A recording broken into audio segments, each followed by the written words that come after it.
Well, I thought I'd just hit the ground running and say, for somebody who's clicked on this, who knows absolutely nothing about the Crystal Palace and what it was, where it was, anything like that, what would you say is the most fascinating thing? What would you want to tell them? The one thing that, if you could tell them one thing about it. It's probably one of the main projectors of the Industrial Revolution.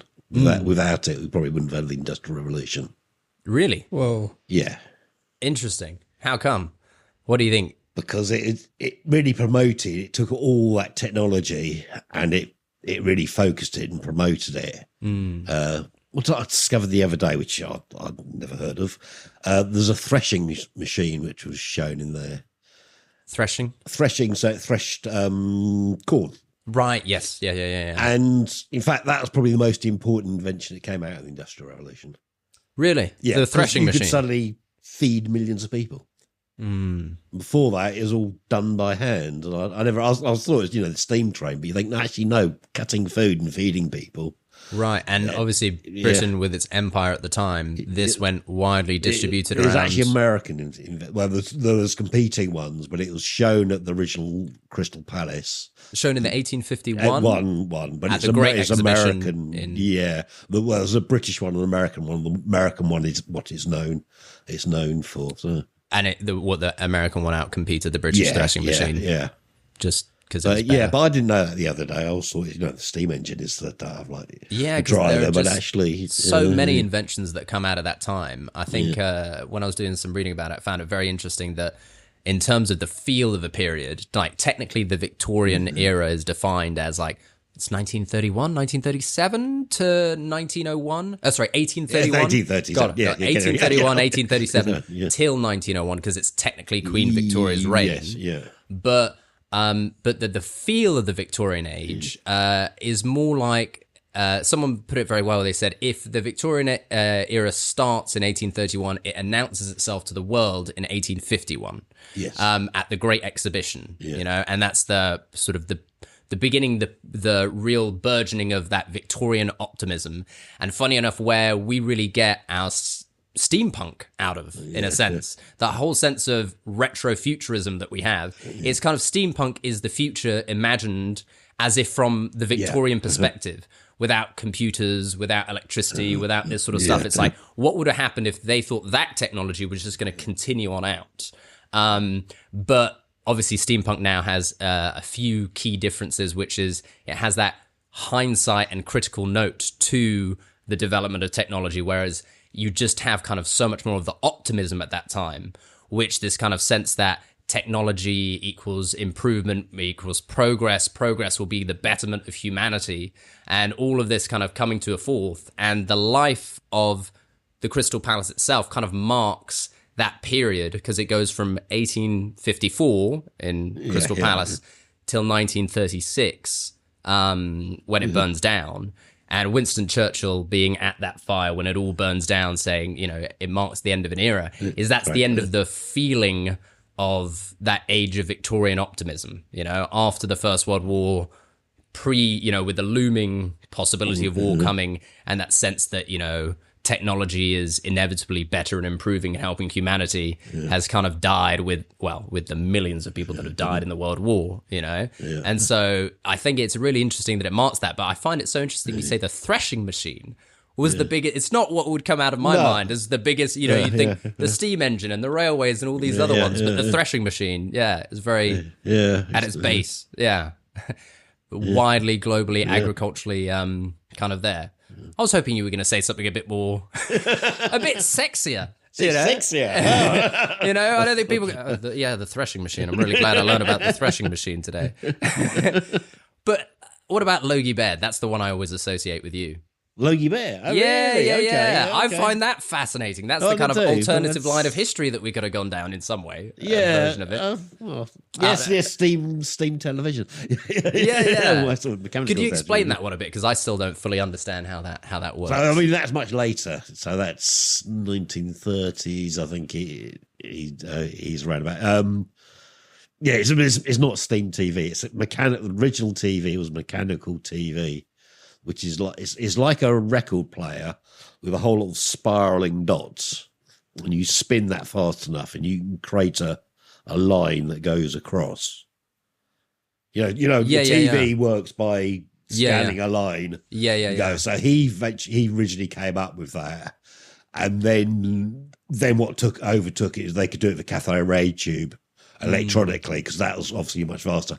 And so actually that got replaced fairly quickly. Okay. Really. So Logie Bay did actually use the cathode ray tube as well. But his original idea of trying to create a line going across to create a TV. Yeah. Which was quite amazing. Yeah. And you have the TV. We do have the TV. We have the the TV. museum has one of his TVs. Yeah. It's not working. Well, as far as I know. Yeah. We can't get TV license. To give a little bit of context, you work at the Crystal Palace Museum. I is volunteer there. Yeah. How we met, and then how eventually Vincent and I ended up getting involved in learning about your VR model of the Crystal Palace that you are building, have been building for 10 years at least. So Yeah. it's getting a little bit long now. So what sucked you into that world? I think I've heard the story before, but yeah. So originally I work in architecture, and we have recessions and things like that, and went into recession. I'm going, so what am I going to do for next year till work picks back up again? And I was looking at doing garden gnomes. It's a good business. I just wanted to learn about business. I didn't know anything about business, and I thought, I don't know why I came across that, but it's a good business apparently. Wait. To build garden gnomes? No, to build garden gnomes. It's a good business. And then I suddenly thought, actually, the dinosaurs at Crystal Palace would make really good garden gnomes. Ah, okay. So that's how I got in. And I think I was more looking at it from a conceptual. I was just interested in it as a design type of thing, how you design a business plan and how you put it all together. So having a unique idea and you create this whole business plan about what it's going to be and how you say it. It wouldn't just be the dinosaurs; it'd be all the products around that, and stuff like that. So I was looking a lot at the Crystal Palace dinosaurs, and doing research into that, the whole business of dinosaurs, which is a huge, great big business, and then. I suppose, I lived up here and I knew about the palace, but not that much. And then it really started to click on me that that's actually much more of the whole building, which was up here. And the dinosaurs are one of the parts of the original building, really. They're one of the courts within the original building, although the outside bit of the original building. So I started learning about all that.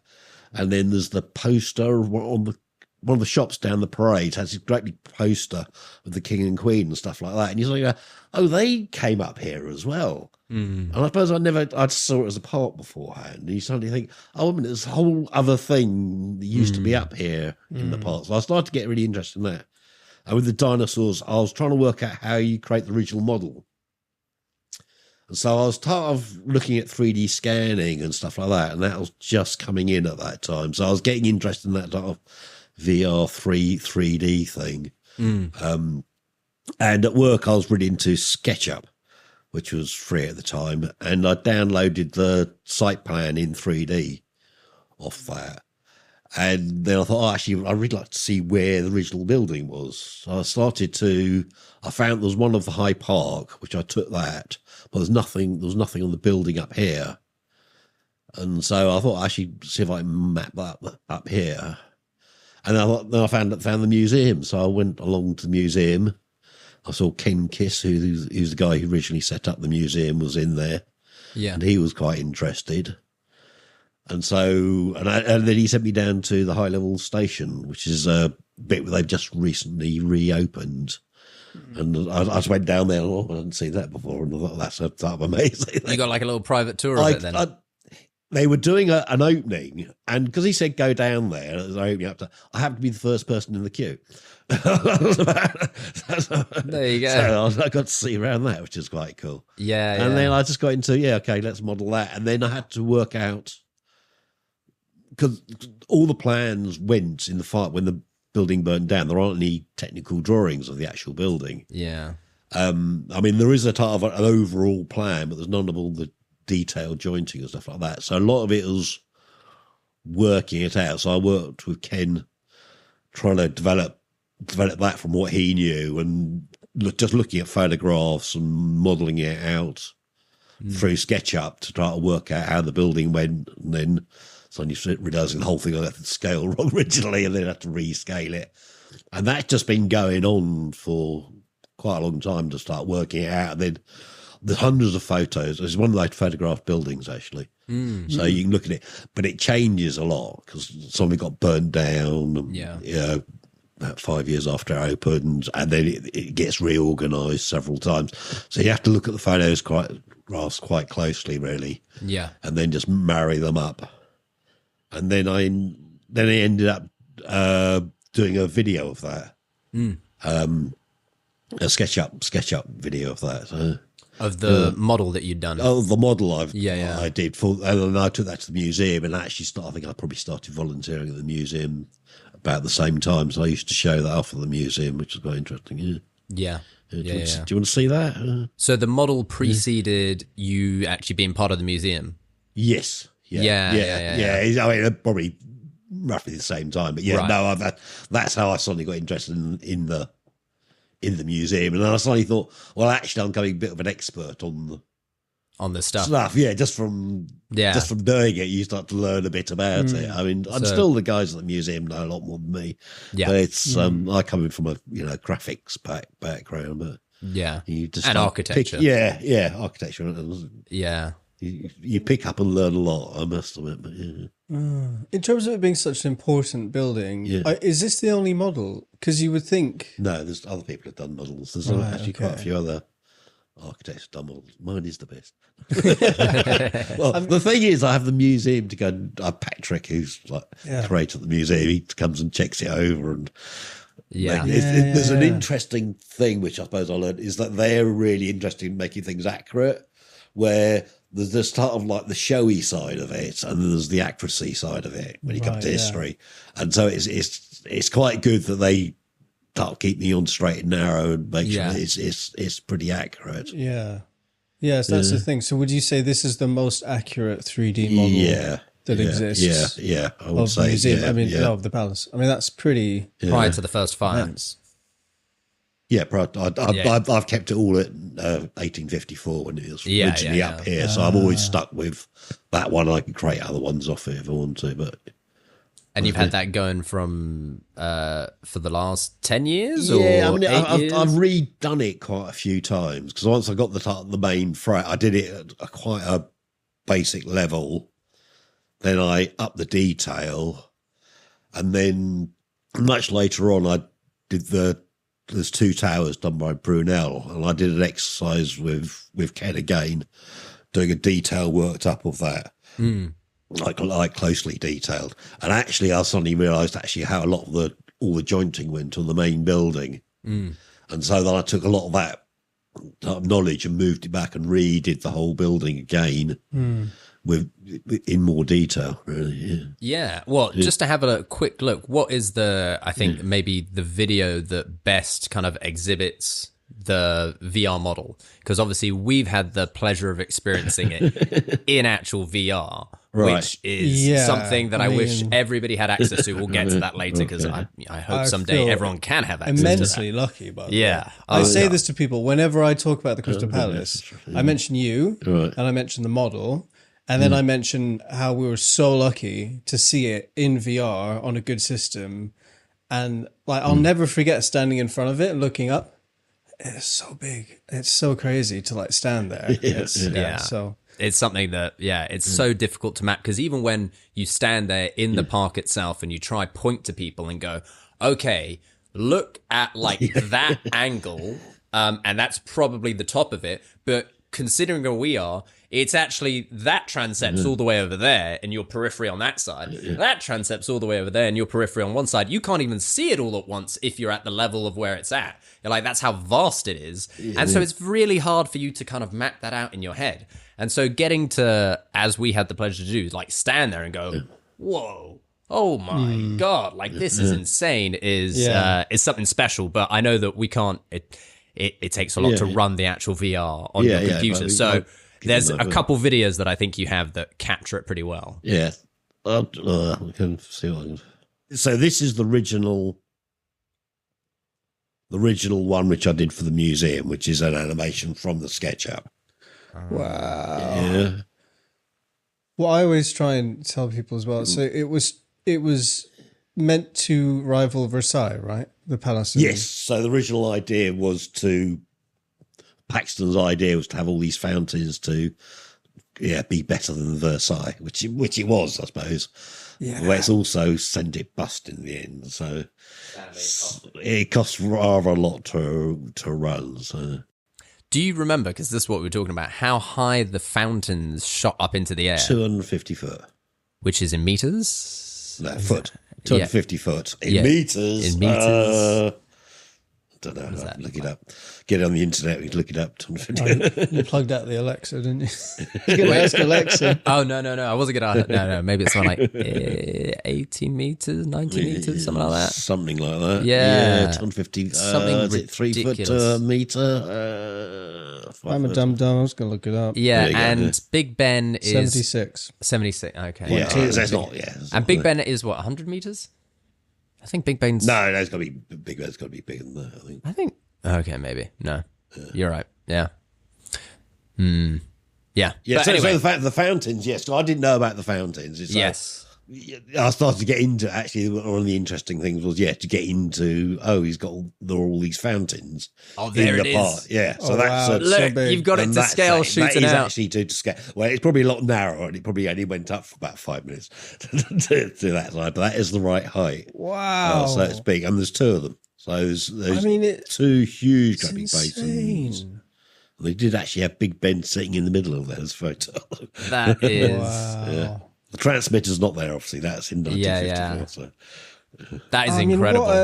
Look at it. It's such a incredibly beautiful display of decadence. I mean, it's so wonderful. It's so beautiful. It must have been incredible to visit that. I mean, it must have been everyone knows about the palace. I mean, it's world famous, right? I mean, it's less known up here. The one in Hyde Park, everyone knows. But he was only there for 6 months in Hyde Park, and here's up 83. I mean, that was the other thing that was interesting, that it was it's quite hidden. I didn't know about it. I suppose the Crystal Palace, the name's very obvious, but it's less known up here. But it's probably more influential up here, in fact. Yeah, just because it was longer up here and had all these stuff. Different events it went on. And what's funny is so many of what you could maybe call either its children or its cousins remain to today, and everybody knows, but don't know that they only exist really because of the Great Exhibition and that becoming the Crystal Palace, which is the proceeds from that actually went on to fund the Victoria and Albert Museum, the Natural History Museum, and the Science Museum. Yeah. And Kew Gardens came after the Crystal Palace, didn't it? Or was it simultaneous? No, I think that is before Crystal.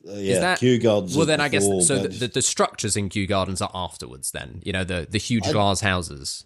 No, I don't know. They might have been before. Really? Yeah. I mean, so Paxton, who designed it, was a garden designer. Yeah. But Kew Gardens is out of timber. There is some iron, isn't it? But it's a different construction. Yeah, maybe there's some very modern. I suppose it looks the same, but this is more.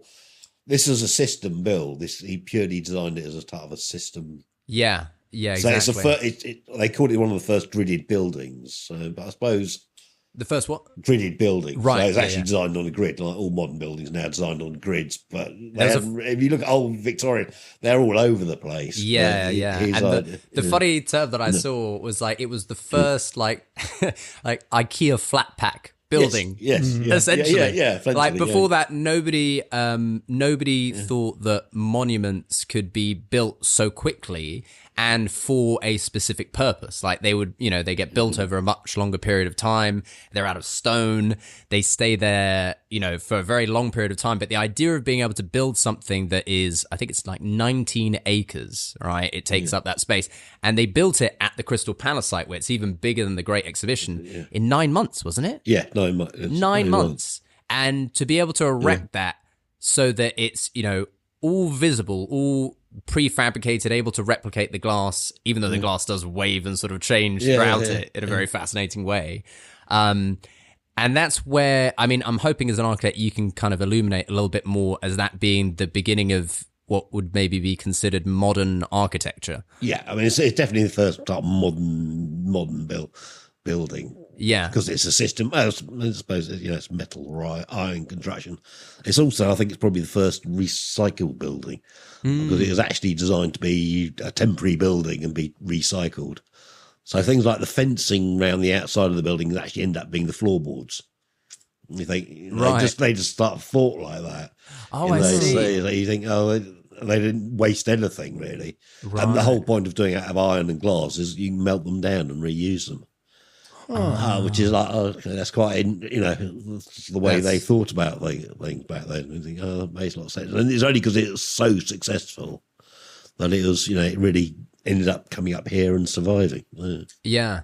And so people know about all these, and that's why it's kind of strange because of their central location and maybe, I don't know the history of it well enough to know to what degree they were favored in funding and in kind of maybe favor, but that we still have, everybody knows of those other museums where you kind of think if those hadn't come to the fore at that time, then we would know about the Crystal Palace because it would be the one of a kind, because there were no other ones necessarily in terms of there being public leisure and public knowledge being institutionalized for, not the elite highbrow, but for anybody, just any commoner to be able to walk in and for, I don't know how much admittance was. How much was admittance into the Crystal Palace? I don't know. There were different levels, but it was designed. I mean, it's called the Palace of the People. Yeah, because it was meant to educate people about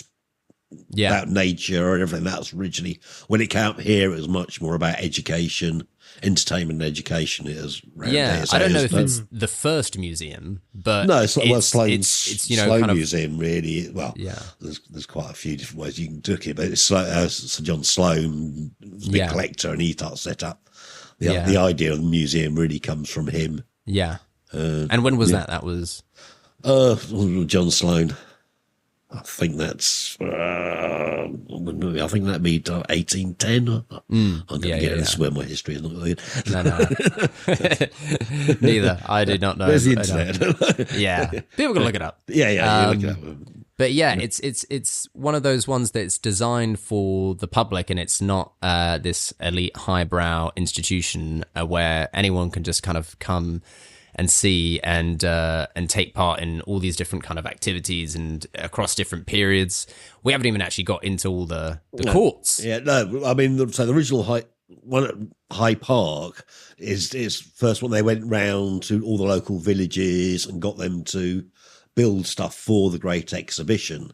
So it was very much a UK-wide thing. And Thomas Cook started the Travel People. It's the first time people actually travelled out of their villages and stuff like that. Of course, with the invention of the train, people starting to travel. And I think more holidays were being created at the same time. So there was a bit more free time. People to actually come and learn and travel and go places. So it was really quite a, time where the world, the UK was really changing rapidly at that time. Yeah.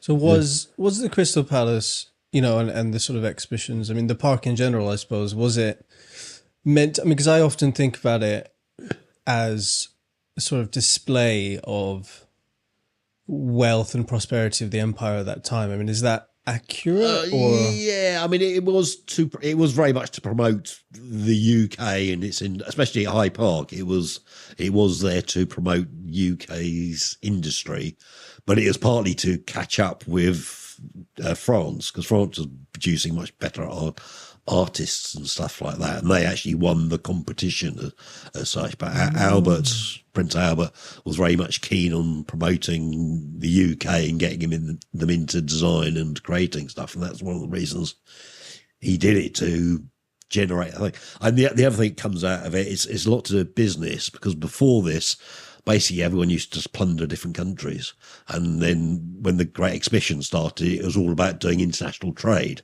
So the whole trading, how the world trade changes from the original Hyde Park one. So it's the first time, countries started to trade. Of course, the UK had all these other places where they could trade with. So it was actually good promotion for the UK trade. Because wars send people bust eventually. So. Sort of like the original trade show. Yeah, every industry has them now. I mean, they always had. They did have trade shows before that, but this is the first international trade show. Right. Yeah, because otherwise it was very much an internal thing. And this first one, we invited all these different countries to come along to it. So yeah. When did Adam Smith write Wealth of Nations? The first sort of founding economics book. I think that's 18. Yeah, that'd be before that, wouldn't it? I think. No, maybe that's 1700s. Yeah, it could be 17. Yeah, because it would have been in the Americas, wouldn't it? When the Americans were originally getting going. Yeah, no, sorry, I was because you were saying about it shifting in trade. I was thinking about that. But that kind of new relationship, and I think that certainly there's a very interesting tension, and what you're talking about there about it being a projection of British. Whether it's like British imperial power and to what degree to read into that, or if it's modernizing and progress and, in a sense, democratizing knowledge, well, not democratizing it, but allowing everybody to have access to it. And I think there's a really interesting tension that I'd love to get your kind of insight on around something a little bit controversial around the statues that were on there. And obviously that you were kind of peripherally involved in the statues project. There was a research project done on the kind of statues that are on the outside of the palace. There are so many inside the palace. There are so many outside. People don't realize, and we'll put some images up probably now of all the different statues that populated the grounds, based on this very much kind of Greco-Roman style. And did they didn't have color on them, did they? The ones on the interior, recently I found out the interior ones they were coloured. Right, yes. The interior. So the external ones, no. They did paint them this type of brassy effect. Well, I think they were trying out this brassy effect, but I think actually wore off quite quickly.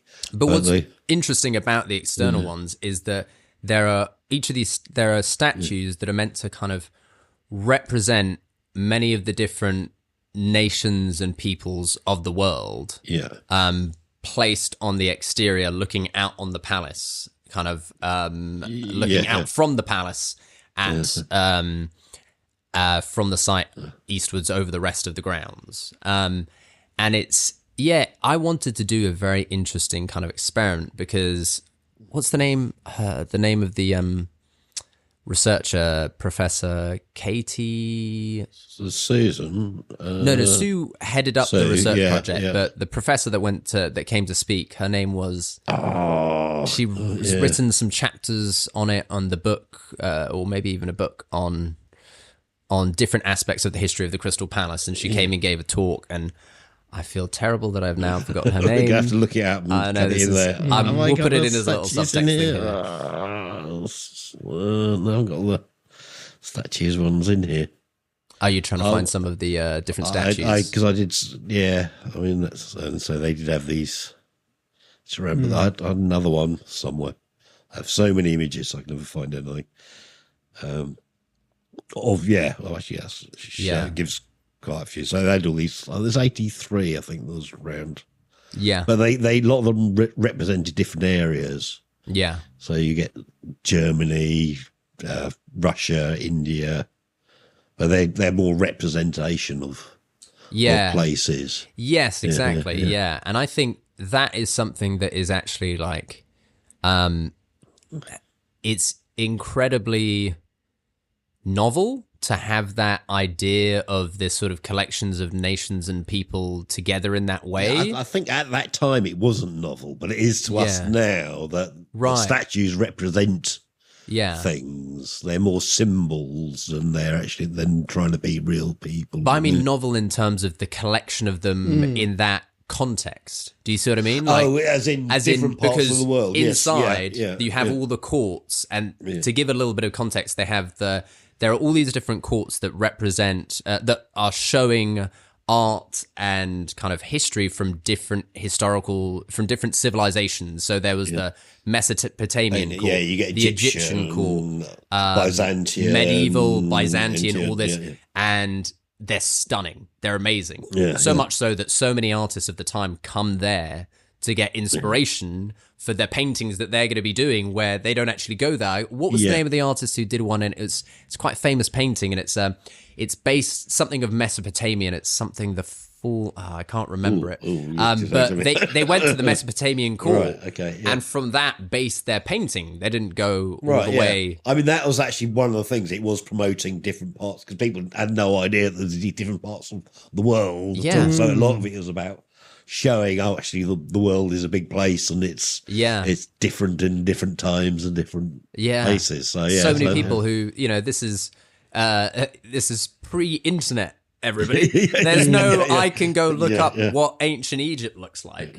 Nobody has any knowledge of it in that way. And in terms of access to photography and books, that's not very large yet. In that way, it's becoming more so. So to be able to come here and see across time these different civilizations represented is insane. Well, to us now that feels quite normal. I mean, we're used to living in London and living in the UK, where it's so multicultural, and that we kind of we live with lots of different types of people, all different cultures. But at the time, I guess, that must have been so interesting to be able to get those glimpses in such a visceral way of everywhere around the world. But then what's that tension you were talking about? Oh, there's sort of the tension in those statues, in that context seems quite novel to almost have. And the tension between it of having an empire and having all these different colonies, and that are your colonies, but to have many of those countries, not all part of the British Empire, it's sort of like a global community in some sense, represented in these statues that are standing together, with the great palace, this modern palace of architecture of progress behind them, collectively looking out together on what is the rest of the palace grounds, is something that seems quite, quite novel in, as you say, the shift in trade from what is maybe, what would be maybe before won through conquest could now be won through mutually beneficial trade, in that sort of shift in thinking. And it sort of represents that with those different peoples and nations standing there together, not battling each other. It's not showing one defeating the other, or one, and there are all the ones on the lower plinth and all the European ones are on the upper plinth being like, it's not doing that, No, not at all. And so that's quite new in that way. It's quite interesting to see it from that kind of perspective, where it goes, well, maybe this could all maybe we could all work together and it's not a zero-sum game. But then obviously a lot of, I believe it's Katie, her research into it is looking at the different ways that those cultures and people are represented, and a word that she likes to use a lot was problematic, and how they are problematic. And I very much appreciated listening to kind of her talk and to hear that perspective. But I wanted to do a kind of experiment, because there were different, statues that she was showing and seeing, and kind of analyzing them from the perspective of how that's stereotyping or misrepresenting a people, when you've also got to consider at the time what when these are done, and considering them within that current context, which of course she does. She's a historian. But I would love to take some of those images, and for instance, there's one that is of South America, and I haven't done this yet, but I want to take this and show this to my Venezuelan mother-in-law, and just be like, if you saw this statue out and about in London today, and it's a statue of South America, like, how would you feel about this? And just see.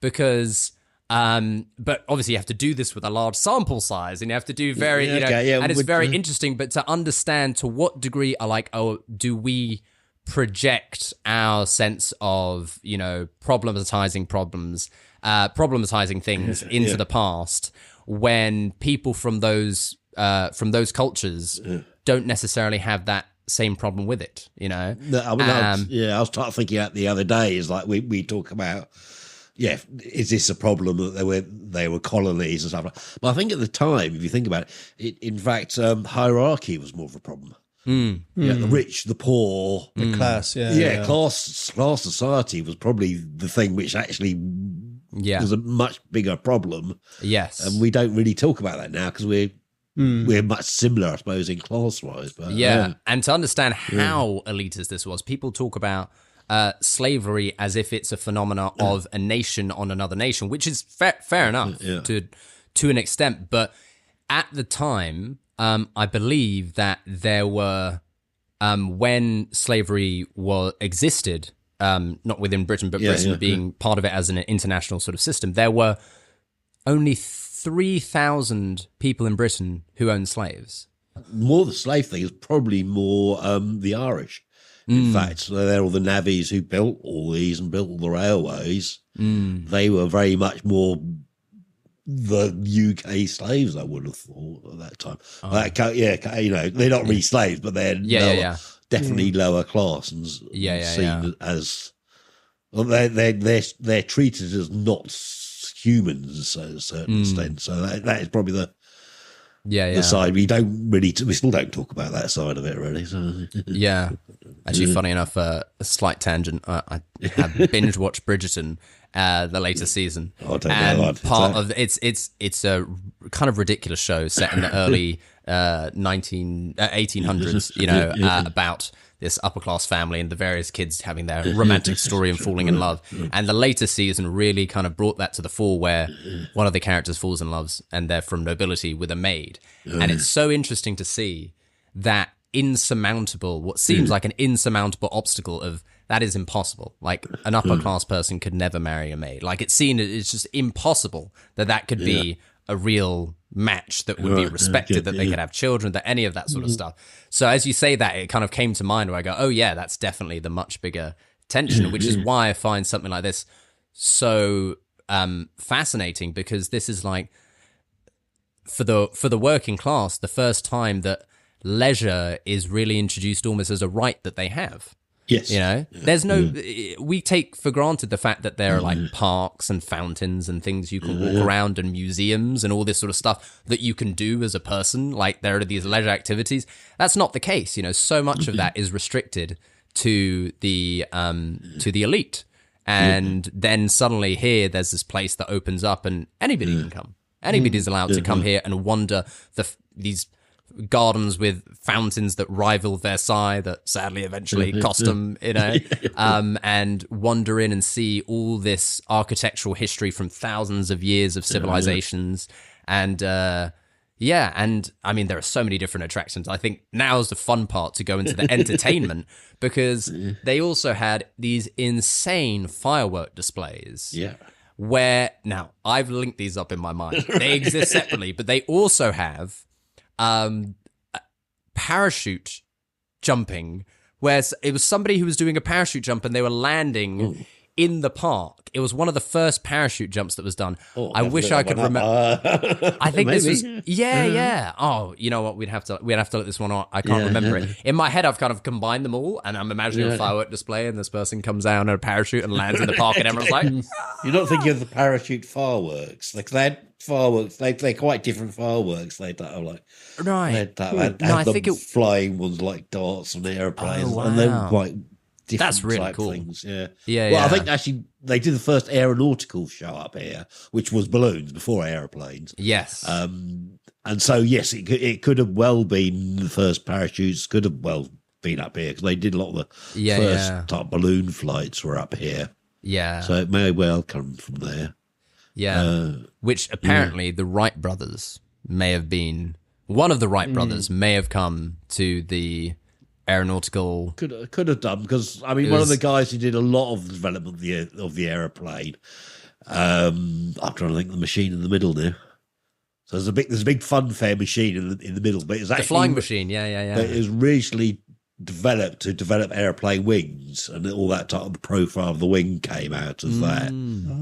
What, like to test? Yeah, the wing, And there was someone who flew before the Wright brothers, but I don't think it was far enough. It wasn't recorded properly. So at that time, they're all trying to develop airplanes like mad. But yeah, the Wright brothers just dipped it in the post, really. So yeah. But yeah. So I mean, there's a huge lot of type of development going up on up here. Those type of excitement. The other one is the trains are really interesting. You have a vacuum train up here, but you also have an ice train. You have these type of one-wheeled trains. And so actually, I always think of trains like Hornby and stuff like that. But actually, if you look at that, all the Hornby stuff is like past the 19th century. Actually, if you look at the early 18th century, the trains are all quite different. And so they were looking at all these different ways of doing trains, and they all type of experimented up here with different ways of creating trains. Yeah. Because actually, if you can cut down the amount of people who need to run trains, you save an awesome amount of money. So, trains were big businesses at the time. Yeah. And it really sucked me in, I have to say, when I was going down that rabbit hole. Patrick had recommended this book, Strange Air, which is based on a kind of historical, what's the word? What's it called? Counterfactual, right. Right. Counterfactual history? Yeah. Where it went down a different line on if we developed trains and thus the London Tube network based off of air and these sort of giant pneumatic tubes in a sense, because they tested the first one here at the Crystal Palace. And it's such a shame. I love the picture that is portrayed in that book of what could be. And because it, of course, is so much better for the users of the London Tube network if you were to not have electrics and all of the kind of dust and everything that is generated from the friction and from all of that and the noise. Whereas if it runs seamlessly on this, like it just being taken through air, it runs silently, it runs smoothly, and you don't have any of the same air pollution going on. But there's a much greater hurdle to get to the point where it's functioning. It's got a much higher return rate. Much higher initial investment than what is God, and I can't imagine what it was like being on the early tube network when it's actually running on. Pretty smoky. Oh my God, because it's running on a steam engine? They're steam. So, which is it? Bakerloo line, isn't it? Bakerloo line is the first one, but you can actually see the holes where the steam used to go up through the roads. People's lungs. Steam out, because it wasn't that deep. The original one. It was more like a big cutting. Really, with a bit of road going over the top of it. And that quality of, if you get in there and you just pack to the brim, there's also... the whole of London was smoky, wasn't it? The whole of the place was like... Which is funny enough why, in terms of the surrounding area, maybe we can talk about that a bit, there are so many of these beautiful Victorian houses, because originally this area was envisioned as the sort of quiet retreat for the international ambassadors that would be visiting London because of the terrible quality of air that existed in London, right? And then there was a Clean Air Act that was passed, which kind of made that obsolete. I mean, this was the spas before Crystal Palace. It was the spa area. So people used to come out of town to come to the spas. It's like the closest holiday destination, I suppose. People come and get fresh air. It's known as Fresh Air Borough because it's on top of a hill. So you get all the fresh air up here. So that's quite likely you'd have people coming here instead of having to go into the smoky city. But then London was sort of, the air was cleaned up at a certain point. I can't remember. It was cleaned up to a much greater degree. Well, but I mean, basically when we stopped using coal. I mean, like even when I was a kid, I remember we used to have fairly smoggy days. But, Really? Yeah. I mean, I think it's not so much smog, but I think the air was dirtier. And so when it was cold, you tended to get it used to be really foggy. I mean, the fog coming into school and stuff like that. Right? Nowadays, I don't think it happens at all. But whether there's just more particles in the air and people still had coal fires. I mean, it's only recently they've stopped making us have smokeless coal. Well, it's probably 20, 30 years old. Smokeless coal. Where, everyone was using coal before that. So Also, real quick, let's get the mic a little bit nearer you. Oh, sorry. I'll sit forward again. Sorry. It's all right. It slips mine. I do it all the time. I'm back here and then I'm like, oh, God, got to be here. I mean, so I think that's why they've got all these beautiful houses around there. But is there a photo that you have from that time which maybe best conveys, I don't know, some of how special the building is, because some photos I pass along, these architectural photos, well, two different ones. Maybe one of the interior, because you haven't built the interior. So sadly, your VR model can't show the beauty of the interior yet. I can show bits of the interior. But some photo down the central nave, or, is just stunning. I mean, that one off. Oh, that painting, yeah. That's the Nash painting. That's amazing. Which is Which is for, that's the original opening. That was the original 1854 opening. Wow. That is insane. Which is I'd never thought of something like that up here.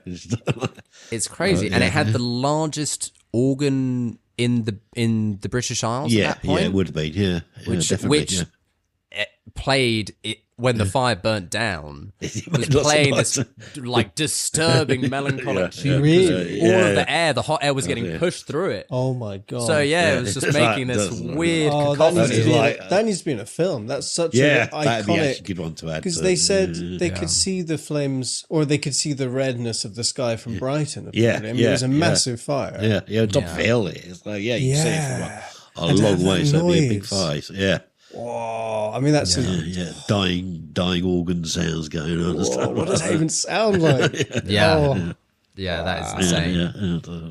Yeah, and so to have that there, that's the inside of it, and then the outside. I think do you have any of the really good photos of when they're building it? There are some amazing ones that convey the height and scale, where they've got a window cleaner at the very top of it, and I don't even know, this must be one of the Delamont photos where he must have got up at that level to take a photo from the outside where it's looking down, and he's just it's huge. And once you see a tiny little person on it perched like a sort of ant climbing it's amazing.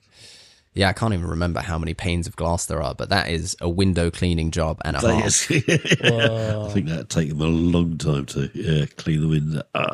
What can we find you? Well, it's that's so funny. That's the aerial one. Oh, some of the aerial photos are stunning. Yeah, so look at that. Yeah, it reminds me of I wasn't really familiar with Alexandra Palace, but I was driving by there one day and I saw it from a distance.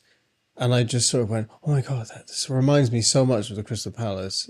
Even though it's not entirely made of glass, but it does have it's a brick, but it has that curve. Or whatever. It has that tough curve. Yeah, it's got that. Glass. That's one of mine actually. I'm gonna show up. Go on. That was one. That's one of your ones. That was one of my interior. Climbing around up in there. Yeah, wearing the VR. Getting stuck in corners and things. And what was it got? So many photos. Falling through the floor. Finding photos. We walked on top of the palace, remember? Yeah, that climbing over it. Yeah. Oh, yeah, that's the one, isn't it? Oh, there's one of them. Yeah, that's not bad. Let's see if we can see that. There we go. Whoa! Is that? I think that's a painting. No, that's actually a photo. Is it an old photo? That's quite an old photo. That was that's sharp ones and that. Wow! With the tower in the background, but yeah, because it's not smooth. What's very interesting is it's this constant ribbed structure all the way along it. It's not as we maybe imagine. It's not flat. It's not like a cylinder that goes along. It's got all these. It's like a accordion. Yes, exactly. Yeah, because modelling that was quite fun. Yeah. Because originally you'd think, just a smooth cylinder. No, it's not at all. No. It's actually all curves. So it actually gets quite fun doing it from the internal. That's another good one. That's a good one. I've never seen that. Yeah, you see. Yeah. So is that right behind that? That's the front curved. What do you call that? That must be one of the front. So you can see through it slightly. You can see the. Yeah, that's either the very middle entrance. Yeah. Or I don't know which side. Yeah, I'm not sure where that is. That's the other thing, because it's quite similar. It's difficult to work out exactly where. Well, that's the main arch. Yeah, that's the main arch. They put this structure in a bit later. So many pictures here because I often see them posted on like the local pages, on Beckenham and Crystal Palace pages, going, "Look, it's the," but it's always the same ones. But you seem to have a treasure trove. I just got millions. I just collect them all over the place. But it was, I say, it's one of the most photographed buildings because it's when they first started photography. You get Delamott and stuff like that. He's one of the original photographers, and he was set up in the building.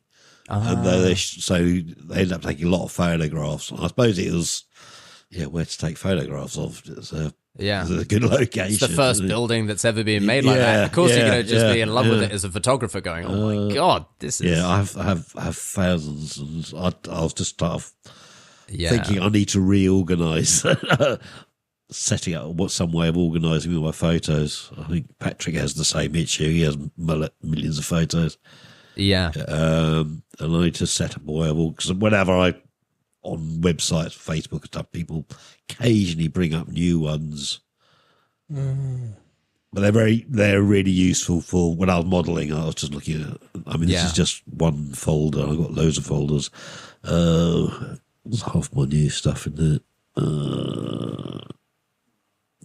Well, to go on to a slight tangent, but what we were talking about before is now that there's the possible opportunity of maybe you getting some grant funding for this project, if you were gonna sort of logline pitch this as to what you hope this project could become, your VR model building of the Crystal Palace, what would you say?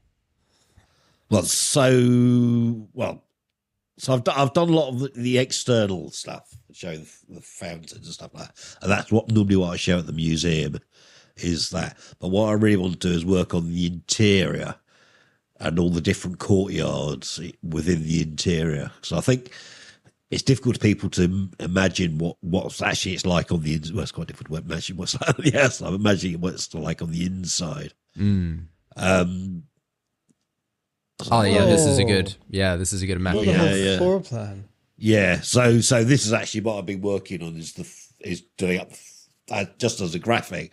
But I realise it's really useful for working out how to do the interior to work out all the different levels. So you get all these plants. So it's half a greenhouse, but it's all part. It's part of. It has all these courtyards. Yeah.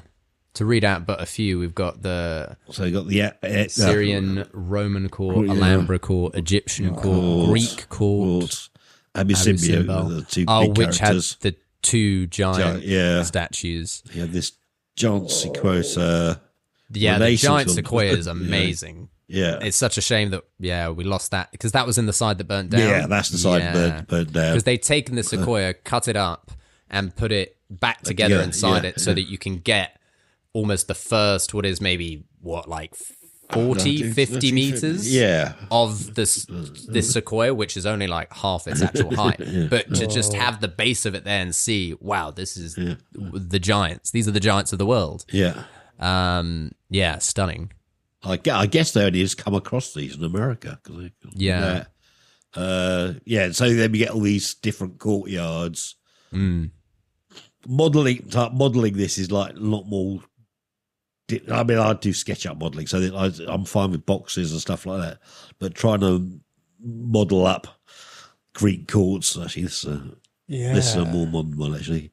All the courtyards and stuff like that is a lot more complicated.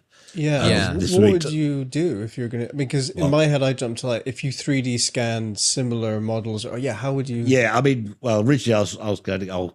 see what I can learn Blender and then put it, because people, people do stuff like that. And they're much better at me than me at doing this stuff. But actually, it's got me into AI.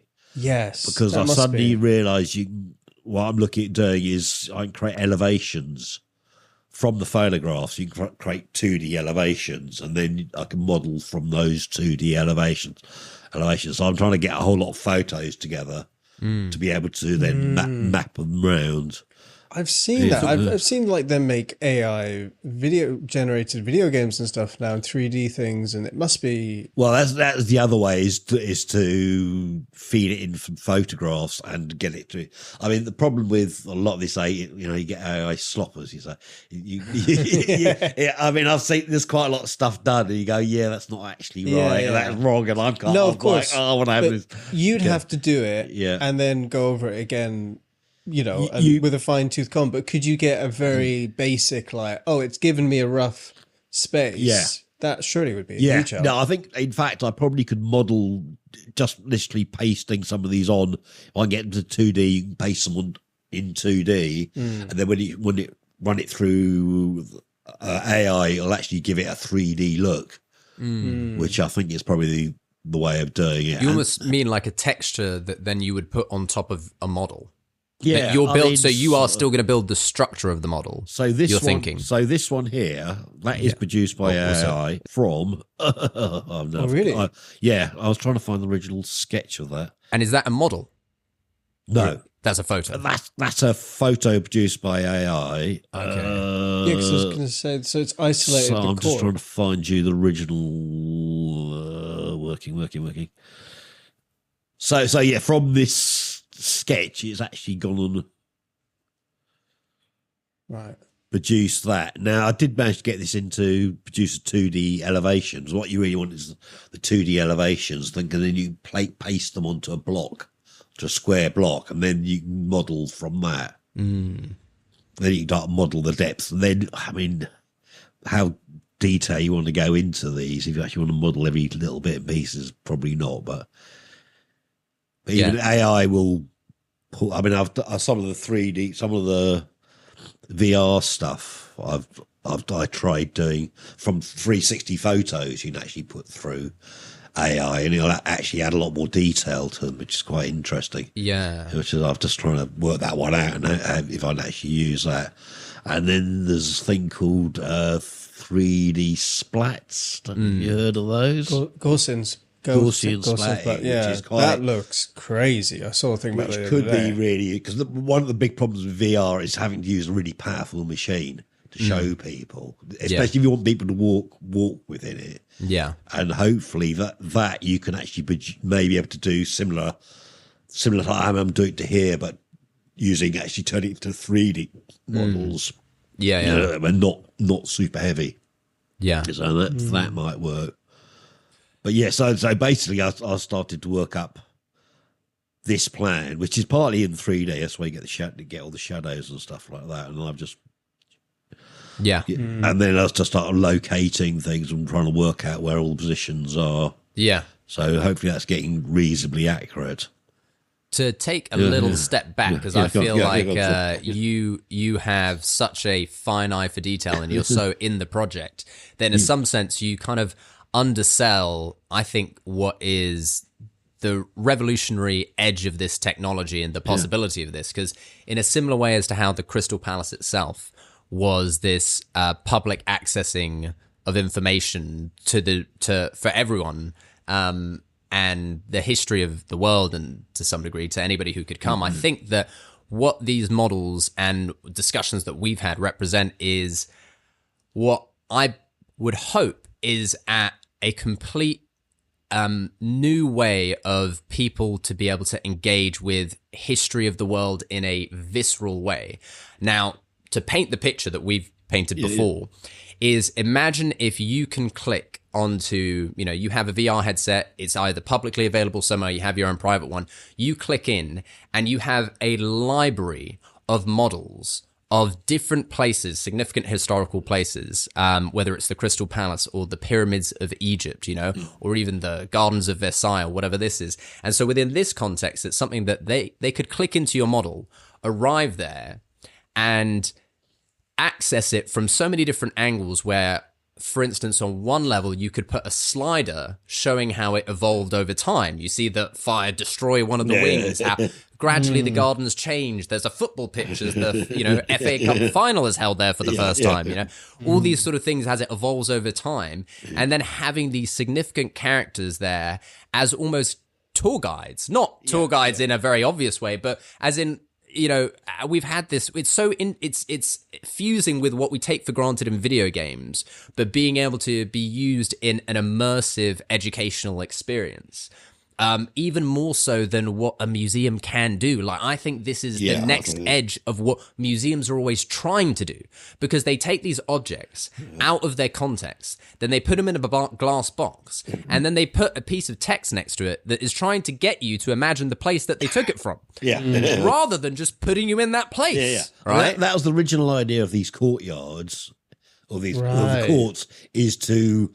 Which is put you in, and that's what I mean. This is almost going what you're doing now is doing again what was done at that time, which is this was for the first time. People were there and go, "Oh my god, I feel like I'm in ancient Egypt." And for the first time now, we can go, "Oh my god, I feel like I'm in the Crystal Palace." I'm not in the Crystal Palace Museum looking at a photo of the Crystal Palace. I'm there in it myself, and I think the ability to have these VR kind of like, whether it's Paxton or whether it's Logie Bear or whether it's whoever, that they can take you around and you can interact with them. And this is where it gets very interesting in terms of AI being able to be maybe being trained on a certain data set that allows them to be responsive to you in a way that is, fascinating, where you can ask questions and they can reply, rather than, oh, I'm going to follow you around while it's a script. It's also like, oh, I can ask you something and then you come back and go, well, actually, thinking about that, I probably would have thought this, Oh, God. But I think that is,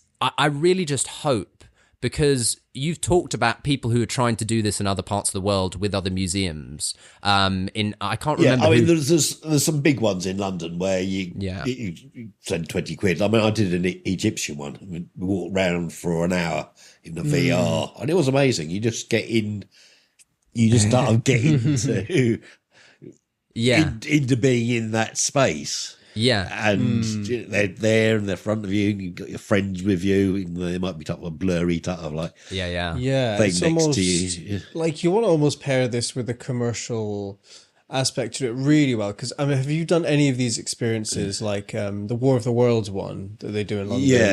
I haven't done that one. So I've done that one, and it's really impressive. That was one of the first ones. And what they do now, it's a mix. So it's a mix of like sets, and there's actors, of course, but there is a big 3D VR element. Like there's a bit where you're sort of on the Thames in a boat, and they pair it where they splash water at you and it moves, But in the VR, you're going down the Thames and you've got the walkers and all this stuff happening as part of a narrative. But that's a commercial thing, right? To sell people an experience. But I mean, if you could pair this with that in some way, where because it sounds like a whole lot of work, right? I mean, to do this in a way you're getting money for it. Obviously, like, you can raise that much money and get people. Which is where I think Crystal Palace experience. Basically, Put it in the museum. I mean, it's so amazing. And I think that museums could, this is one of those ones where I don't think it's a zero-sum game. I think it's, an additional game, or where if museums decided to collaborate together on this, if they have, they can make a VR space available within their museum, and if from there you can access multiple different, models. I mean, it doesn't need to be within that, so that you could be going to the Victoria and Albert and seeing the Crystal Palace, but you could also potentially be seeing somewhere else, or maybe it's more site specific. But I think that something like that, I just really hope that this is something that could be made available to everyone in a way that allows people to, to learn history in a way that is so often like turned off, because history can just be so left brain heavy to so many people who have different kinds of intelligences and way of thinking that are that would be thoroughly, completely engaged by this, but they don't want to just read a book about the Victorians, and they don't want to necessarily like. Museums aren't always, don't make you feel like you're there. Well, I say it's an interesting mix of entertainment. I mean, the whole thing about the palace is entertainment merged with education. It's getting that balance and technically right, but also making to engage with people and visually engage with people. And the potential also for, and this is the other part where I would hope that it can become publicly available on something that that would allow you to access this in multiple parts of the world. But the AR potential for this, the augmented reality potential of being able to have your phone point it around the park and then it to overlay what the palace would have looked like at that time. That was the original idea. Yeah. So I started, and a couple of other people had said that at the time. I wanted to see what it looked like. And you go, yeah, it's obviously. And so when I started thinking, it's interesting, the technology still isn't quite there, which is quite interesting. That it's like one of the things which is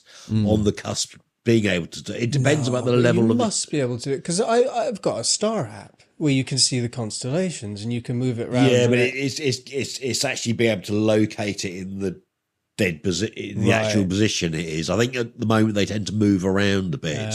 If it can possibly find some places where you can actually create a trigger and you can actually stay there, then it'll lock onto. But I might, it's part of the thing I looked at probably 5 years ago. It may have changed now. I was talking to people about that the other day. They didn't come across saying exactly that. It was quite interesting. I talked to them, they weren't quite keen on what I was saying. They was going, oh no, do this. That brings me on to a gripe. I have a gripe. Right. With this it's good to have a good gripe. Yeah, I have a gripe. Not with you or with the model. With the lack of historical kind of. I mean, they're redoing the park at the moment, right? Yeah. I don't know if there's any plans to do this, but here, this is a good example of it. Is that there's an original Crystal Palace bit of the Crystal Palace, isn't there? Yeah, there's a column. Yeah, the original columns. There, no sign. No one knows. No one knows sign, it. Yeah, there's no. In fact, there's no signs anywhere around the park. Really, is there about? There was never any signage to the museum. Right. Yeah. So I mean, we're talking about an AR app or something really cool. Well, you don't even have a bit of boards that just says, here was the Crystal Palace and here's what it looked like, just a photo. I mean, so I mean, that is happening. So with the development of the park, that is one of the things they are doing. They're redoing the signage, so that will come in there. And so I don't know how far, but I'm hoping to get more involved in that and how they go. No, I've talked to them. Is that part of the renovations happening now, or is that future? That's part of the renovations happening now. So there will be hopefully by the end of this year, hopefully. Bit of signage, bit of something. It definitely is better signage. Because what it really needs is actually, a version of that, of what we're talking about, where almost a panoramic board. One of those that is just and that you could stand on the lower level, you can get a sense of whoa, even just a panoramic board would be, I think that would be, yeah. It's amazing. But that original part of the column, of the Crystal Palace, what would you call it? Yeah, just the column of the one. Yeah, just the column. Ken Kiss dug it out from it was buried underground. So it wasn't there originally. It wasn't there, but they put it there. Because they were building that park, they put it there. I mean, if you walk around the park, you can actually see the bases of some of the columns are still there. So if you know where to look, you sort of stump your foot on something. That's a possibly original place. Right. What I want to actually get to do is go and map out where the actual original building is up the top. Because they should be able to map it out from the the whole park's on the grid, and when you know where the bid is, the size of the grid, you can work it all out. So it'd be good to map that out and then line it up, because it's really unnoticeable exactly where the building is, because it's sort of half the building overhangs. You go in at the first floor. So you actually go up a floor. So actually, where the Sphinxes are is actually the basement. That's the actual entrance to the basement, and then the first floor would have been above that, which is there's nothing there. Yes, because there was another set of stairs, right? That went further. Yeah. Because the high level station would have gone in. That went straight. In comes up through the basement as well. Yeah. I was mapping that out the other day. Somewhere. I'm not going to be able to find it again. Oh, that's all right. We'll come back to that. But so it's hard to map out exactly where it is at the moment. So at the moment, people just have it. I mean, I think there's nothing, they haven't talked about doing the very top bit of the park, and I think they should lay that out following where the building was. I mean, it's just a green field at the moment, but they could line it up and show, the building was actually along here, and give some scale of it. Because you're talking about walking around with a phone, you want to be able to walk down where the central aisle is and point it at the Byzantine court and stuff like that. So yeah, because that's always it to me from having been in the VR. It's the scale. It's so hard to understand. I couldn't believe how big it was. Yeah, I mean, it was really massive. So impressive. I mean, it is empty when you're seeing it because I'm probably look a bit smaller when you get. No, but even outside of it, outside. Oh yeah, the outside. Yeah. I mean, same size as XL London, so yeah. Wow. Which is a big building. That's huge. Oh, it's the biggest glass building till fairly recently. So wow. Yeah, the XL's crazy. Yeah. Yeah, it is crazy big. Yeah. Yeah. Even the height of it is like, oh, blimey. Yeah. And you have no idea of it when you're in the park. No, exactly. It's like whenever people visit and we walk there, I always try and lay it out, but I do such a bad job. But I'm like, this is where it was. It was crazy. And look at these photos, and everyone is so fascinated by it. Everyone, like, that's the thing. Everyone is drawn in. Everyone's like, wow, that's crazy. And so how did you know about this and this? And I try and remember all the facts, but it's just it's crazy. No, I mean, that's where the VR has been really good at the museum, because it does really show people, and I think it could show them a lot more, and it's like the start of it. So. Yeah. Get on to the next section. So. Yeah. The dream is that eventually you'll be able to come in on a air balloon with Joseph Paxton as he arrives. You know, they pull it in right between the two giant fountains as you go through the middle. Right, land down the middle and walk out as you're walked through the courts by the two designers who had brought all the kind of ideas for the courts together. I can't remember their names. You know? Digby and White. And then, like we did, you get to walk up, and then one of the window workers goes like this, pops open the window, and you get out on top and get to walk out along the top of the Crystal Palace. You know, and then you sort of merge it with GTA at that point, and then the police are after you, and it's like, but it's like 1850 bobbies, and you've got an AK-47, so they don't really stand much of a chance. Maybe this is how we do it. Where we'll pitch this to Rockstar. Right? So after they've done GTA 6, right? Instead of, what do they want? Another Red Dead Redemption? Nah, we need a Crystal Palace, like Grand Theft Auto set in, and you get to burn it down as many times as you like. That's part of the story mission. Is at the end it burns down. There's a fire, and you're like, how would you? I mean, there are lots of ghost stories and stuff around. Well, Crystal Palace, one of H.G. Wells, of course, because he wrote the Time Machine. Yeah, and the Time Machine is written up here. So where the Grauks people live underground? They live underground by the Sphinxes. By the giant sphinxes, which is these sphinxes. In the book, The Time Machine. The Time Machine, yeah. It's based in the Crystal Palace. It's based in the Crystal Palace. He got the idea. What? But if you think about it, it's actually, he came up here quite a lot. There's Graham, who's written quite a few books about him as a kid. Yeah. But it's not, he's done it as a kid's book. It's not really, it's not obvious that it's H.G. Wells, but it is. Yeah. But if you look at the courtyards, of course, that is what you do. You're going back in time, aren't you? Yeah. So he would have come up and seen all these courtyards and realised you're going back in time, and that's where probably the idea of the time machine came from. Oh, that's his first book, wasn't it? Yeah. Wow, that's crazy. Yeah, so cool. Isn't there a kind of ghost story as well of a young child falling into a pit and seeing a carriage, a Victorian carriage and skeletons? That's the vacuum train. Is like the story. That was strange. Yeah, that was where that was based from. Through and Was it a woman in the park? And I thought it was a woman in the park in the 1970s. No, that's true. The first person who died in a car crash was in the park.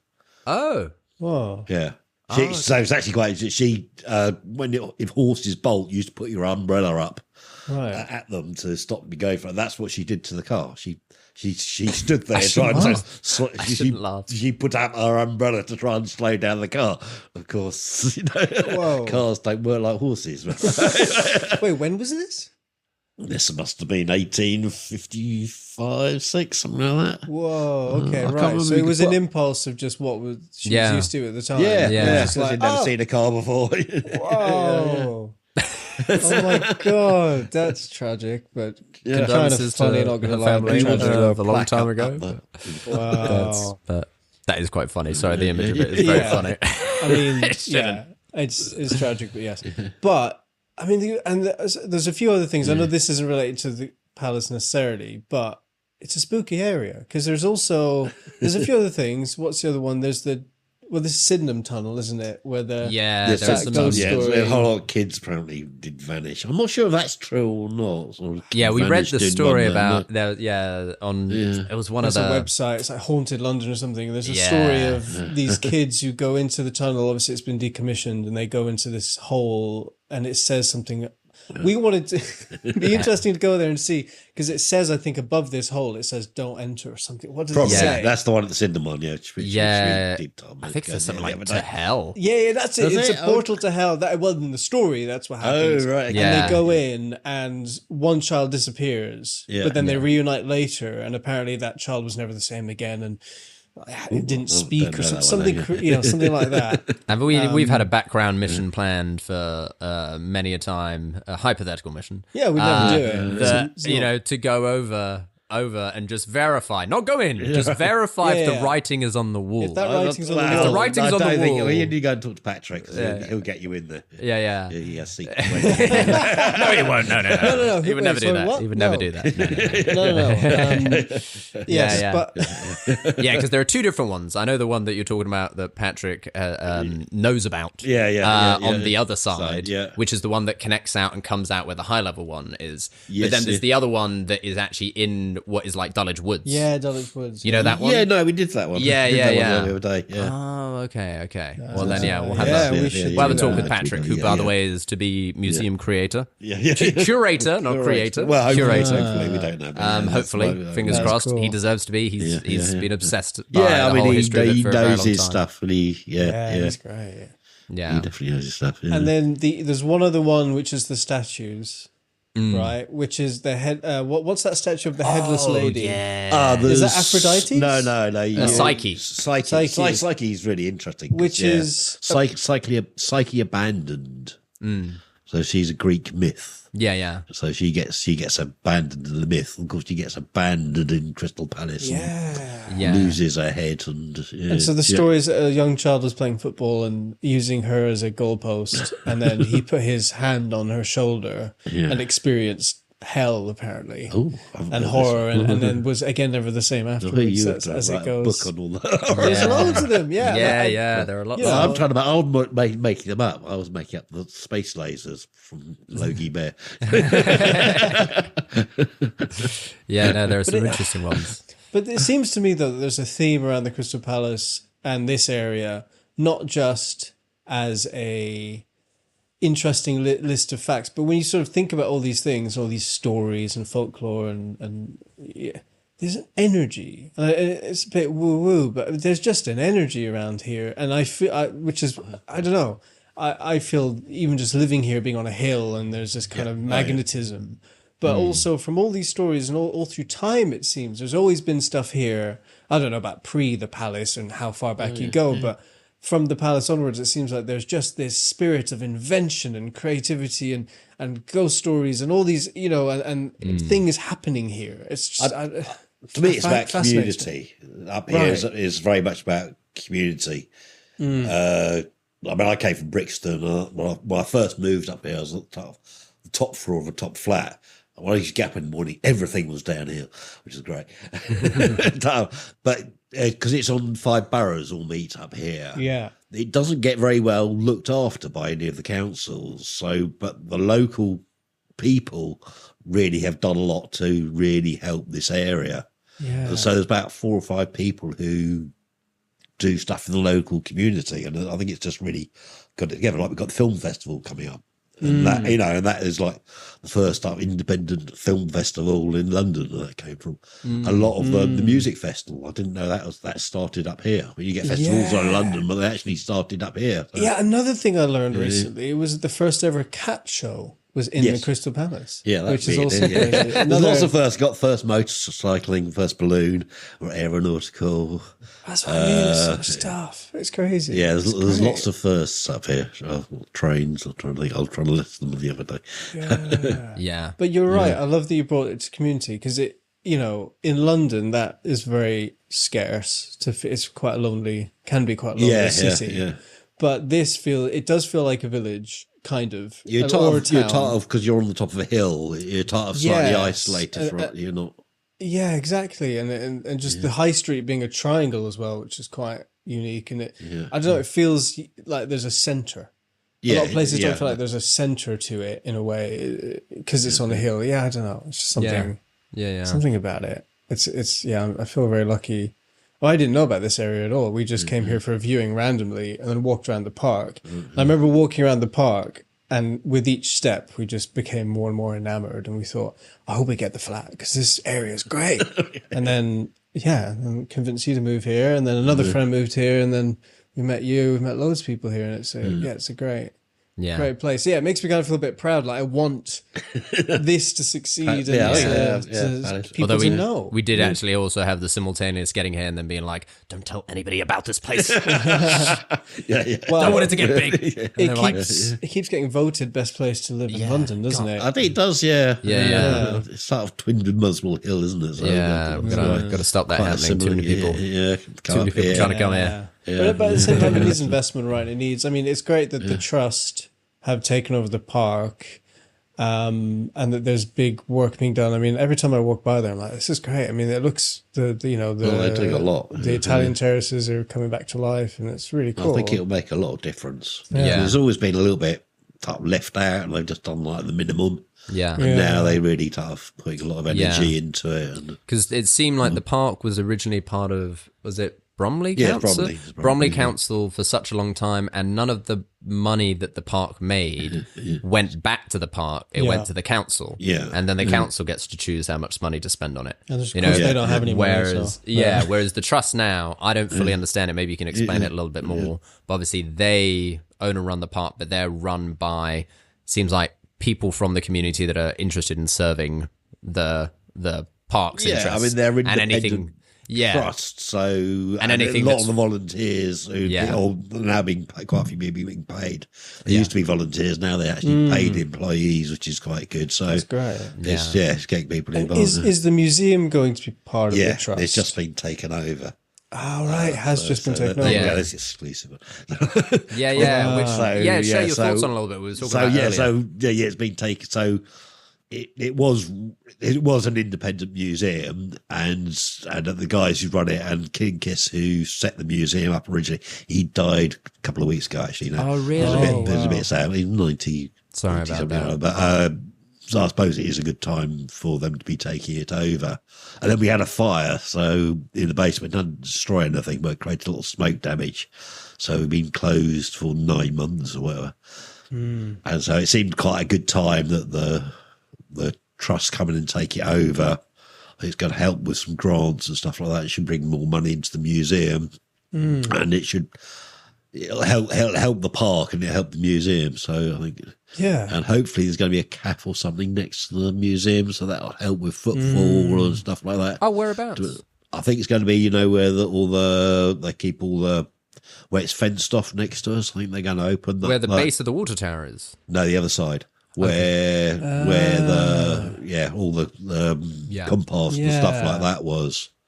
And it's always struck me the back of the museum that is directly connected is in the park. It's in the park. Yes, it's the people walk by there. I mean, that would be a nice kind of main entrance. You could have tables and stuff like that. Well, we're looking at disabled access onto the high street, but that's obviously come with signage and stuff like that. So hopefully that'll help promote the museum and make it. And then the other side, I think they're chopping down some of the trees. I'll say if the calf comes up there, that'll help promote it and make it more noticeable, because it's funny little corner it's stuff. You could walk by it, you wouldn't know. I know. People literally walk right by it and are like, "What's this building?" I saw a post on Crystal Palace. On the local Facebook group, I literally saw somebody posting, "Hey guys, did you know there's a museum? I went in today. It's great." It's like, it's insane. No, and the other thing is, I think actually one thing would be really bad of is having a good website and promoting it, and having someone promote us. Yeah, it's like Invisible. We did the stuff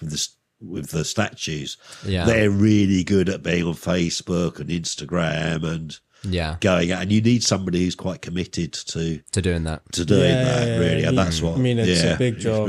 Constantly churning stuff basically, out. Yeah. And because funny enough, it's the museum, the building that the museum is housed in. Hopefully you can remind us what it originally was for, but it is also the only remaining structure of the original Crystal Palace. Yeah, I mean, it's originally it's the engineering school, or it's the conference room. What do you call them? Where they give talks. Lecture hall. Yeah, it's the original lecture hall. Yeah, the engineering school, and the engineering school was in the tower, which is right next to the building. So, and it survived. It survived. It survived after all this. So, is it actually from that building itself? Is technically from 1854? No, it's not that. It's a bit later. Okay. Yeah. Whereas the dinosaurs and the sphinxes actually are. Yeah, they're 18. I mean, they've been upkept now, of course. They've been upkept. They've been upkept. They needed to be upkept. They need that. Yeah, I mean, that's actually been one of the best things, money going into those, because if they were left, they would just decay and go. Yeah. And they're the only dinosaurs like that. Yeah, So, they're the first dinosaur models. Ever. The first people. I've never seen dinosaurs at that size. Yeah. God, which is incredible. It's interesting how they suddenly come really interesting now, because a lot of the time they were poo-pooed because they're so inaccurate, so they were poo-pooed. Right. Well, really, at the time when they came out, they were considered inaccurate. I think about 5 or 6 years after they were built, they were being poo-pooed. I didn't know it was that quickly afterwards. Yeah, it's quite, because I think their science moved on quite quickly. Suddenly realised, they're not four-legged, they're they stand on two legs. That's so funny. That's hilarious. Now, so they go, they're really interesting because they're not like because that's what they thought they looked like. Yeah. Wow. Yeah. That's cool. It's because I mean, it just is. I think we're more interested in our imagination than that exact modeling. And now, looking back at it, we go, isn't it so much more interesting to see what we thought than what the actual thing is? But even now, when I was young, all dinosaurs were lizards. And it's only fairly recently we come over, they're birds. And even our ideas of them now are changing. It's not actually set in stone. I've got to watch the most recent season of Prehistoric Planet. I haven't seen it, but watching that, where because one of the very cool things that they did is with the T-Rexes, they realized that, and with so many dinosaurs, they took away their lips because, so much of anatomical structure isn't able to be conveyed through skeletons alone, and that's all you have. And there's a really interesting kind of experiment or modeling that people have done, which is if you took the skeletons of animals that we have today and just wrapped them in skin the way that we did to dinosaurs, they come out looking so weird. Like zebras and all this stuff, they look like kind of almost horses of the apocalypse, in weird ways. And we do that because we don't know the muscular volume of these animals. And so we end up making them appear these weird sort of things like that. And then we don't give them lips, so they have these exposed teeth. So they look scary to us. Whereas they would have had their teeth covered. Right, so they had in Prehistoric Planet, they had T-Rexes for the first time, where they actually had lips that had covered their teeth, and it's so interesting to see them differently now. And you go, oh wow, how much of this am I so scared? Dinosaurs have a certain image in my mind because we have them as these thinned up but on two-leg creatures with no lips, constantly bearing it, and then imagining these hissing reptilian noises coming out. But we may have a very wrong idea about them. They had a dinosaur on that show. Did you see the one with the huge necks? With the big, with the sacks that inflated. And the noise they made, it was insane. Do they know that's accurate then? They look at the bone and gone, they must be. It's really interesting what they did now. I went to a talk and they were talking about colours. Yes. And they actually know some colours by looking at it's like bird colours. They're actually made from the reflection of light. And they look at it microscopically. They don't know all colours, they know some of the colours from that. It's just like, that's actually amazing that they and to what degree they're feathered and where they're feathered and things like that in certain ones. I mean, it's crazy to think of a T-Rex as being a giant feathered being. Really crazy. Yeah, because I was thinking of them as scales, but actually I did talk to this girl. She said, well, no, scales are feathers. I suppose she's right, really. They are. Yeah, it's really weird. So it's very funny to look back at that and go, this is where our kind of ideas of it were at that time, and it's so much cooler to see that, you know? And I appreciate it. No, it's crazy. Yeah, I'm trying to think if there are any other blaringly obvious, really cool Crystal Palace facts or things that we may have missed out. Because millions. I mean, there are so many, of course. I did want to ask, actually, come back to the very beginning. You said there wouldn't have been the Industrial Revolution without it. I mean, what maybe time is that? And what did you mean more precisely? Well, it wouldn't be promoted necessarily. Right. All the inventions it promoted, all these, so the lift. So the second exhibition is actually in New York, when they show the lift that's first displayed in the one in New York. So lift wouldn't be tall buildings. So the idea is they wouldn't have dispersed as far. Yeah. Right. I suppose it would have taken longer. Right. Okay. Yeah. It was like a culmination of all the progress and ideas at that time, like a catalyst for kind of expansion. Business wise, is that we might have carried on having wars to get things, so instead of actually doing trade and stuff like that. So is it kind of like, is it right? So it's the beginning of globalization in some way. Yeah, definitely beginning of globalization, international trade. Yeah.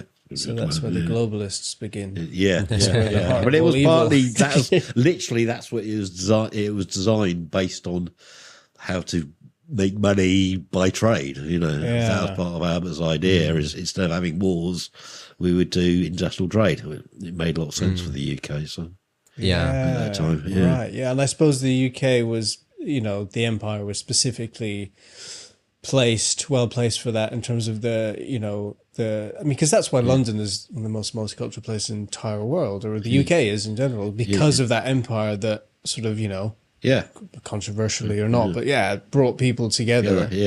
And that was the hub for that. We were a seafaring nation, we've always had to do. Well, I went back on a bit of I watched a bunch of YouTube videos about the British Empire, because I realised I didn't really do school here, and I didn't really learn a lot about all that stuff. And because it's so steeped in this certain view of it that a lot of younger people have today of it, and I was like, I'm just gonna dive into this, and especially learning about slavery and all that. But just to see that, I don't know, the evolution of it, and to see some of the positives of it in a way, because to see that, just that network of people. I mean, I love London so much. I love that we have access to all these different, just food and different cultures, and the amount of different people, because you forget that throughout most of history, you would have just been in your area with a certain mindset and a certain thing, and you can argue there's benefits to that as well. But I mean, what a beautiful, wonderful, weird thing to have this, and it's all because of the British Empire. It's multiculturalism. Definitely started. Definitely. There's good and bad, but UK thing. Yeah, definitely. Yeah, and so it seems to me that the Crystal Palace is kind of a symbol of that, of reuniting of that. Yeah, and it has good and it has bad and it has all of it, but it's like that's a hub. It's quite a religious thing actually when it first started. I've never really looked into quite why that was, but it was sort of the palace. Original Hyde Park one. It was sort of like seen as sort of like new religion as such. It's quite. I probably should look more into that. Well, it's got the organ in it, right? Like a church would. Yeah. It's interesting. This is more the Hyde Park one, but right. Yeah. So, I should get you onto there's a VR of the Hyde Park one. Guy's done. Yeah. It's quite different. He's done a lot of research into a lot of the statues and stuff like that, and he's been going around all these places and 3D scanning them and stuff like that. Yeah, which is good. So. Yeah, no, that's I remember us doing the scan for the Psyche statue up at the top. Oh yeah, we still got that. It's really good. I mean, the things you can do now with just your phone. Yeah. Yeah. And then it was so funny. I took your phone. Oh yeah. And we went to what's his name? Is it Roland Penrose? The artist? Yes, that's it. Yeah. Penrose Houses, Penrose. And whenever I remember one of their names, I forget the other. And the photographer that was his wife, she was very famous. What's her name? I know. I had it the other day where I knew her name and I forgot his. For some reason, this is why we're not a historian. We don't remember. The museum, name, dates, and stuff like that. God, I'm not that kind of a historian at all. People go, "You studied history," and I go, "No, please. No. I like to conceptually think about things. I don't know any dates of things." But when we went there, there's what statue was it that they have from the Crystal Palace there, the original one? They have one of the statues there. I can't remember which one it is, but have the pot, don't they, on the statue? Yeah. And I took Vincent's phone to 3D scan it, and like an absolute idiot, I took maybe 100+ photos. Come back, we try to run it through the VR, the sort of model generating software, and realized you even took some photos. Actually, you took some photos. Patrick took some photos, and then realized, like a fool, I hadn't actually got any photos of the whole thing from like 5 meters back from each side. We'd got photos of all the details around the whole statue, but didn't have an overall like photo of it. Yeah. So So it couldn't do it in a. It doesn't know what it's trying to build. It doesn't know what it's trying to build. It's just got all these details and no central model. I was like, oh my God, I can't believe I've been such an idiot. It's just looking at all this going, I can't even. It created some. 2 hours to run through the computer. Yeah, and it put together some weird, like, homunculus freaking. It was disturbing. I was like, what the frick is this? Yeah. So it's a fun thing, I think, going around scanning things. Just anybody's going to do it, make sure you get the photos from far enough back as well. Yeah. But yeah, I think, I think that I really hope going forwards that we get to see with your project and hopefully getting grants for it, and that it gets to become more built out on the interior, as you say, all the courts, and just more accessible to people, and hopefully getting to a place where you actually get paid for this work. Right? Yeah, which, as we said, key thing is you own this and you license it out. Right? This is you put the blood, sweat, and tears into this, and don't let anybody who may be foolish enough to suggest that somehow somebody else owns this. It's clearly yours. And I hope that it goes far. If anyone's watching, we'll put your details on the screen. Reach out to David. He's got the model of the Crystal Palace. Some type of show or something. Yeah, do you have a website where people can see some of your stuff? No, not really. No? I've had one or two, and I think they've come down. But I should do another one. Right. You know, it's like hanging on to these things and managing them. And I'm not good at doing that.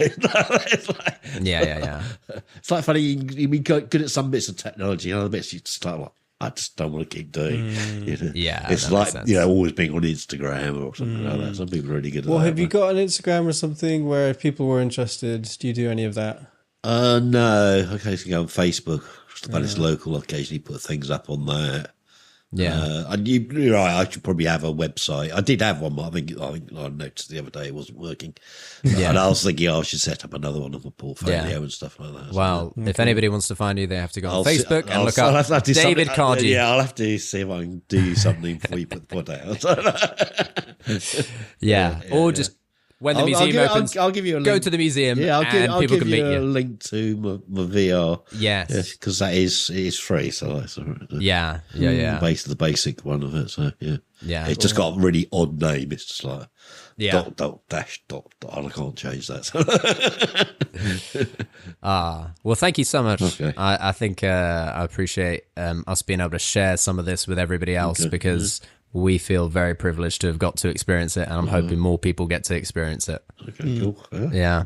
Any other concluding thoughts? That's good. That's good. A bit of motivation. That's funny. I'll keep going up with my motivation and keep it going. Yeah. Well, I hope we can, share this around. I mean, it's an interesting conversation we've had about everything, and it's certainly not everything. I mean, there's so much to this, but I'm glad there's loads of it just go off in lots of different directions. That's the interesting thing about it.